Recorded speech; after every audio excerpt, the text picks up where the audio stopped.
They're out on the field. The pride of the Southland band crisply marches into the Giant T.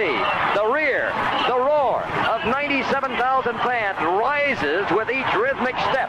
In the background, George Beatsis is singing "Fight, Balls, Fight." The orange and white Shakers flood the air. The Volunteers are ready at the north end of the football field to burst through the gate. They're coming now, racing onto the field through the Giant T. In that magic moment that says, wherever you are, it's football time in Tennessee. Welcome to the Talkin VAWLS Network. My name is Boogie Bentley. We are just 8 days away from kicking things off inside of Neyland Stadium, Tennessee versus Ball State. You know, a lot of times in the preseason, we spend so much time talking about expectations, predictions, AP polls, and we're going to do that again today. We've got something from Josh Pate where he calls Tennessee underrated. We're going to get into it and talk about that, but we are just 8 days away from actual live football. We get to watch the game, see a little bit of this Josh Heupel offense. Hendon Hooker, year 2 in the offense. I'm excited to see what he looks like. And yeah, I know it's Ball State, but my gosh, it is live reps, and I am ready to go. But we're going to talk about Josh Pate, what he calls Tennessee, again, underrated. We're going to look at what he thinks. But as always, before we get going, do me a favor, smash that like button just below the video. It's quick, it's free, it's easy, it helps the channel. I would greatly appreciate it. Also, if you are new to the Talkin VAWLS Network, welcome. We're not experts. We're not insiders. We don't sit around trying to pretend to be something we are not. We are fans just like you. For the fans, by the fans. If you like what we do, make sure you subscribe. Click that bell for notifications. You won't miss out when we go live or when we drop a video. Kicking things off tonight, midweek show, Wednesday night, 7 p.m. Eastern time. Come hang out. Join us for Talkin VAWLS live. But let's jump into it. Let's take a look at Josh Pate. Again, he's talking about the AP poll, and we discussed this previously. We've looked at some of the predictions. We've talked about Tennessee just falling right outside the AP Top 25, ranked number 26. Let's take a look at what Josh Pate had to say about this. We have to go past the top 25. We have to look down below the bottom column where it says teams that also got votes, and Tennessee's the first one listed there. So they are the 26th ranked team in the country. Hogwash, as Meemaw would say. Hogwash, people. So there you go. Josh Pate not agreeing with Tennessee being ranked number 26 heading into the season. And look, I've talked about it multiple times. Whether or not the AP poll matters really doesn't this early in the year.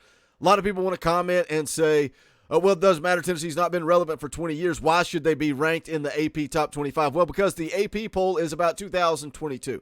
It's not about the last 20 years. It's not about the last 5 years. It's not about last season. It's about your current roster and where you are predicted to be ranked in the top 25 heading into the 2022 season. Now, Josh Pate's going to go on to talk about some teams that are ranked ahead of Tennessee and how he feels that would play out. Let's take a listen. Tennessee, ranked top 15, had to manually throttle the Vols down a little bit to put him at 15. I think I was right in doing that. You know what? So as he goes into it here, just right there, Josh Pate says he has Tennessee in his power rankings at number 15. Now, I know I've seen him say he believes the ceiling for the Vols is 9 wins. He's got the floor at 5 wins. I don't know if, I mean, that's pretty close to where I'm at. I think the floor is definitely, they could go 5 and 7. I think the ceiling is 10. If things go your way, if this offense is as good as expected, if this defense takes a step, get off the field on third down, get after the quarterback, I think 10 wins is possible, but that is the ceiling. That is the absolute ceiling. That's if all the breaks go your way. I'm not sitting here expecting to go win 10 games. I'm also not expecting to go 5 and 7.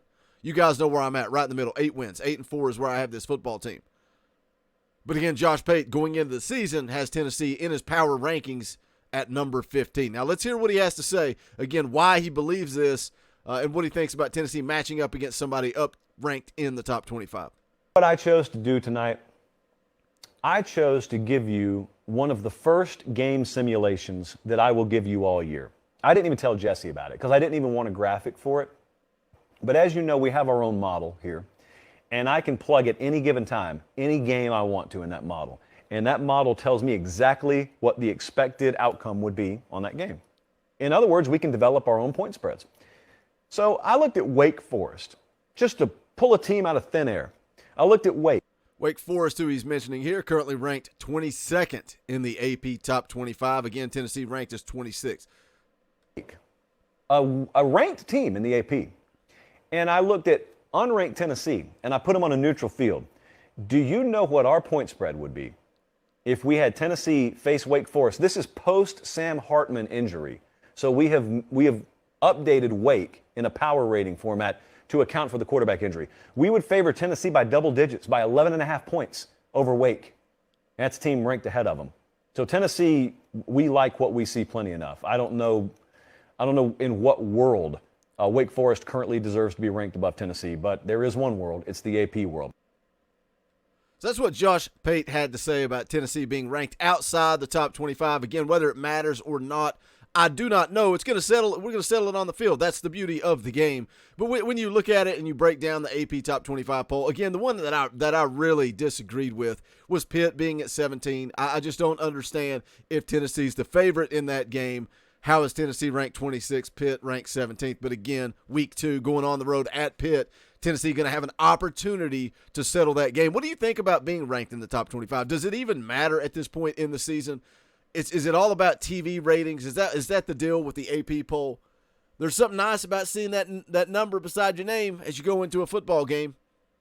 Tennessee is starting to become relevant again. We are seeing national media, the talking heads. I'm interested to see on College Game Day. Maybe won't be a lot in week 1 as Tennessee takes on Ball State, but I'm curious going into that Pitt game to see how much buzz they get on College Game Day.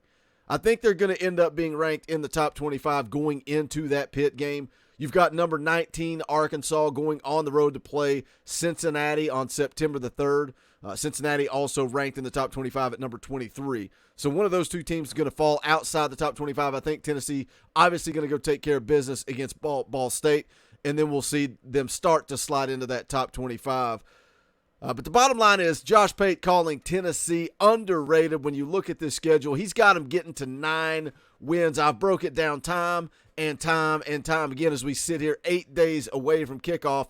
My thought process does not change. If Tennessee gets out of September at 4-0, you set yourself up beautifully to get to 8 wins. LSU on the road, Alabama going to be 2 tough games. UT Martin, that's a win. Kentucky, Missouri, South Carolina, Vanderbilt. I think Vanderbilt's a guaranteed win. So you got to find a way to get Kentucky, Missouri, South Carolina. You got to get 2 out of the 3 of those games that I would consider to be toss-up games. But again, the road to 8 wins starts in September, because if you get out of that first half of the season with only 3 wins, you're going to have your work cut out for you on the back end of the schedule. Again, at South Carolina, a lot of people acting like that's not a big game. That game is tougher than people think it is. I still think Tennessee wins, but it is a toss-up game going on the road to play South Carolina. It's one key point that Eric Kane brought up on Locked On VAWLS recently is it being late in the year. That game being late in the year, how much does that factor into it? Where is Tennessee at? If Tennessee won 4 games in September, they beat UT Martin, say they beat Kentucky and Missouri, Tennessee's going to have a lot of momentum going into that South Carolina game on the road. How does South Carolina look? Has Spencer Rattler completely folded yet? Has he completely lost his mind? Or is he balling out and giving South Carolina the option at quarterback that they needed, that they wanted? What do you guys think? We've talked it to death, but we're going to continue to talk about it as we are 8 days away from kickoff. Looking forward to it. Brew McCoy still being held hostage by the NCAA. You guys, I see you being very vocal out there in the world of Twitter. Continue to put on more steam. Put more steam on USC. Put steam on Lincoln Riley. Put steam on the NCAA. Hopefully they get this thing done, but we'll see how it plays out. Again, join us tonight live 7 p.m. Eastern Time. Myself, Dauber. We may have a few guests as well. Going to hang out, talk a little Vol football. Hope to see you guys in the chat. Before we get out of here, do me a favor. Make sure you smash that thumbs up on the way out the door and go check out the official merchandise of the Talkin' Vols Network. You can go to bonfire.com/store/Talkin' Vols. Any and all support, greatly appreciated. As always, thank you to the new members of the channel. A lot of you guys starting to flood in. We appreciate that support. You get access to custom Talkin' Vols emojis, access to fan call-in shows for as little as 99 cents a month. If you hit that join button down below, I would greatly appreciate it. But that's going to do it for this one. This is the Talkin' Vols Network. My name is Boogie Bentley. Go Big Orange.